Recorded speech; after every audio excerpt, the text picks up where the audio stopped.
وبہ نستعین اما بعد، تمام تعریفیں اس رب العالمین کے لیے ہے جو سارے جہاں کے پالنہار ہیں، اور درود و سلام نازل ہو ہمارے آقا جناب محمد الرسول اللہ صلی اللہ علیہ وسلم پر اور آپ کی آل و اولاد پر۔ میرے پیارے بھائیوں اور بہنوں، ہم دنیا میں جتنے بھی کام کرتے ہیں، ہر ایک کے پیچھے کوئی نہ کوئی مقصد چھپا ہوتا ہے۔ ہم مکان بناتے ہیں، مقصد یہ ہوتا ہے کہ ہم دھوپ اور گرمی سے، ٹھنڈی سے بچیں گے اور اپنی حفاظت کا سامان کریں گے۔ اسی طرح کسان اپنے کھیتوں کے اندر محنت کرتا ہے، مقصد یہ ہوتا ہے کہ اس سے اناج اور غلہ پیدا ہوگا۔ اسی طرح ہم اس دنیا کے اندر بھیجے گئے، پیدا کیے گئے، اس پیدائش کا کیا مقصد ہے؟ کیا ہم یوں ہی اپنی زندگی جتنی مقدر ہے اس زندگی کو گزار کر کے دنیا سے چلے جائیں گے اور بات ختم، یا پھر اس پیدائش کا کوئی نہ کوئی مقصد ہے؟ آئیے ہم اپنے مالک سے اور خالق سے، جس نے ہمیں پیدا کیا ہے، اسی سے پوچھتے ہیں کہ آپ نے ہمیں کیوں پیدا کیا، اس کا مقصد کیا ہے؟ چنانچہ قرآن کریم میں اللہ تعالیٰ پیدائش کی مقصد کو بیان کرتے ہوئے فرماتا ہے، وَمَا خَلَقْتُ الْجِنَّ وَالْإِنسَ إِلَّا لِيَعْبُدُونِ۔ اور میں نے جنات اور انسانوں کو اس کے سوا کسی اور کام کے لیے پیدا نہیں کیا کہ وہ میری عبادت کریں۔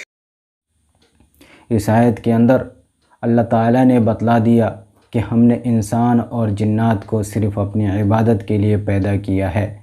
تو پتہ چلا کہ ہماری پیدائش کا مقصد یہی ہے کہ ہماری زندگی اپنے رب کی عبادت اور پوجا کے ساتھ گزرے تو ہماری زندگی کامیاب ہے، اور اگر ہماری زندگی اپنے رب کی پوجا اور عبادت کے بغیر گزر رہی ہے تو ہم حق کے راستے سے ہٹے ہوئے ہیں۔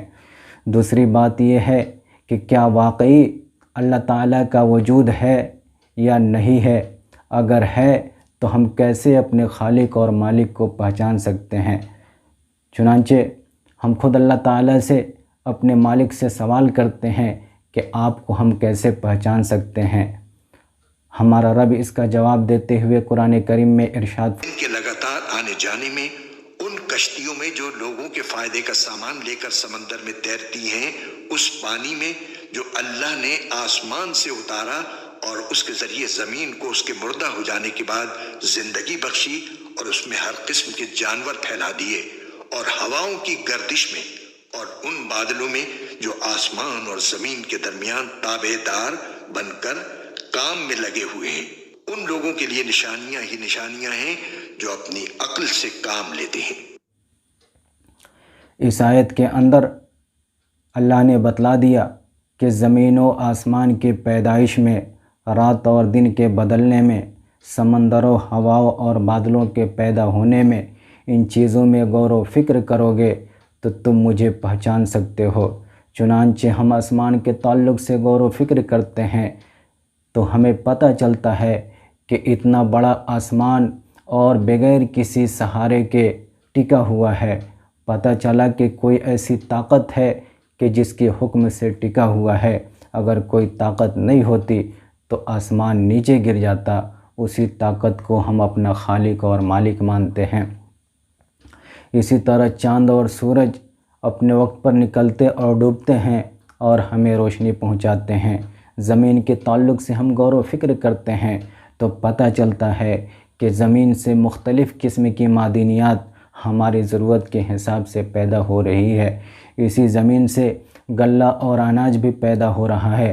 زمین وہی ہے، پانی وہی ہے، کھاد وہی ہے، جگہ وہی ہے، لیکن اسی جگہ سے کوئی چیز میٹھا تیار ہو رہا ہے، کوئی تیتا تیار ہو رہا ہے، کوئی نمکین اور کڑوا ہے۔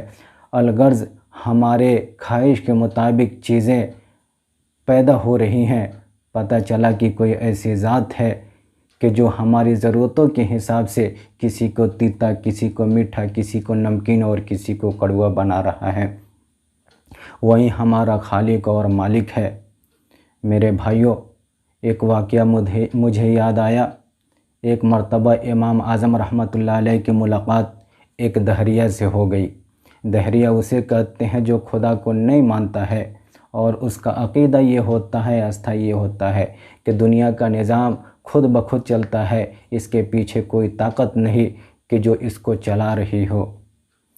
تو امام اعظم رحمۃ اللہ علیہ کا مناظرہ دہریہ سے طے ہوا، جگہ طے ہوئی اور اپنے وقت کے مطابق دہریہ مناظرے کے لیے، ڈیبیٹ کے لیے پہنچ گیا۔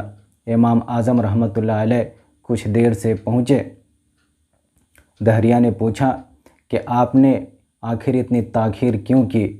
امام اعظم رحمۃ اللہ علیہ نے فرضی طور پہ اس دہریہ سے کہا کہ اگر یہ میں بات کہوں کہ جب میں گھر سے نکلا تو راستہ بھٹک گیا اور میں ایک جنگل کی طرف چلا گیا، وہاں جانے کے بعد ایک ندی پڑتی تھی، میں کیا دیکھتا ہوں کہ ایک درخت خود بخود کٹتا ہے اور کشتی بنتی ہے اور لوگوں کو خود بخود اس پار سے اس پر لے کر کے جا رہی ہے۔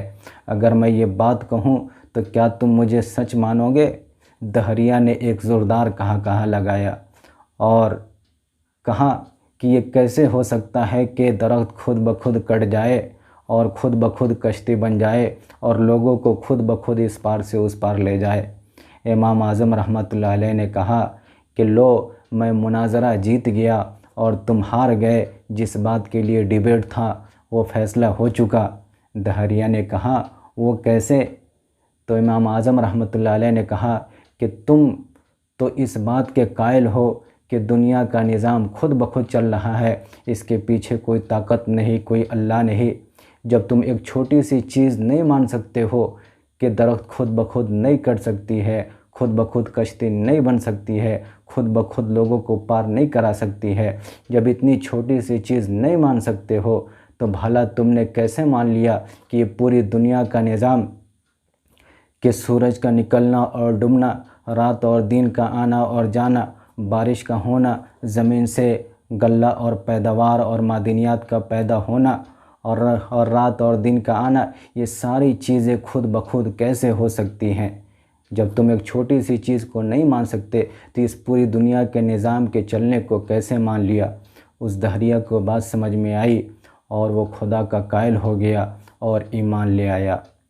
میرے بھائیوں، اگر ہم کو بھی شک ہو اپنے رب کے وجود پر تو توبہ کرو، اپنے رب اور اپنے خالق اور اپنے مالک کے اوپر ایمان لے آؤ اور اپنے رب کی عبادت اور پوجا کرتے ہوئے زندگی گزارو، تو ہم دنیا میں بھی کامیاب ہوں گے اور آخرت میں بھی ہم کامیاب ہوں گے۔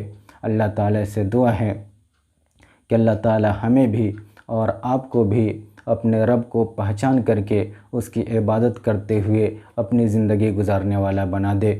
شکریہ، پھر ملاقات ہوگی، تب تک کے لیے ہمیں اجازت دیں۔